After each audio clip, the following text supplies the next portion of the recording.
Let's talk a little bit about the survival challenge. So if you choose the 225 survival challenge project, here's a little bit about this. It's kind of a make-believe scenario, but if you pretend that it's the year 2001, the Earth as we know it no longer exists, and civilization is destroyed through nuclear wars, pollution, etc. So you are working with a group of scientists, doctors, engineers that have been living in a biosphere, and they emerge from the biosphere and find that the Earth is destroyed, and so they need to rebuild Earth civilization. They have to rebuild it using only recycled materials that can be scavenged from the countryside. So you are an engineer, and you're assigned to complete one of the tasks. So your team's job is to create mechanical machines that will help the scientists and doctors rebuild the Earth. So some of the procedure of this,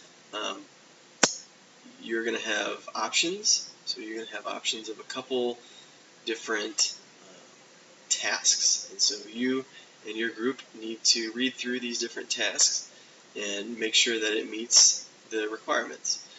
So for instance, for example, task number 1 is that the scientists and doctors need a vehicle that will take them over the rough terrain and search for other survivors to collect data. And so if you decide to accomplish task 1, your prototype, when all is said and done, needs to be able to travel over rough terrain. It needs to have a differential drive shaft or a universal joint as part of its wheel system. And it must be able to switch from 2-wheel drive to 4-wheel drive. And so if you decide to go with task 1, it needs to be able to meet all of these things in the prototype. And so on and so forth. So each one of these has different requirements and different skill sets. So read through them and figure out which one sounds better to you or think that you might be able to accomplish better, and go with that. So I want to talk a little bit about the grading for this. Very similar to the other one. So you're going to be graded on a design brief, whether you included information about who your client was, your designer, which is you, having a problem statement telling me about what the problem is, which is just going to involve you kind of rewording over here what your problem is, and then you're going to tell me how you're going to design something based on that problem.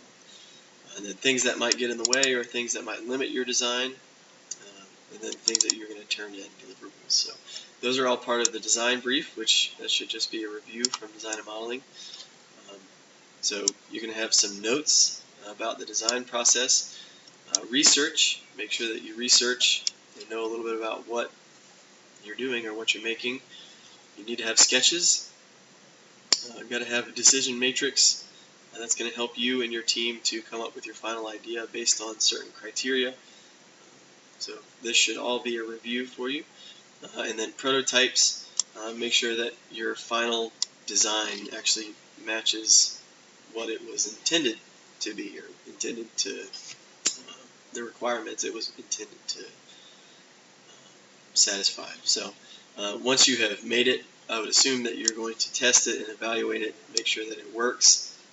Most people, when they build VEX parts, can't really not test and evaluate. So you're going to, once you build it, make sure that it works, and then make changes if you need to. And then last criteria here is going to be teamwork, how well you worked with your team. So there you go. That's a little bit about your survival challenge. Good luck and have some fun.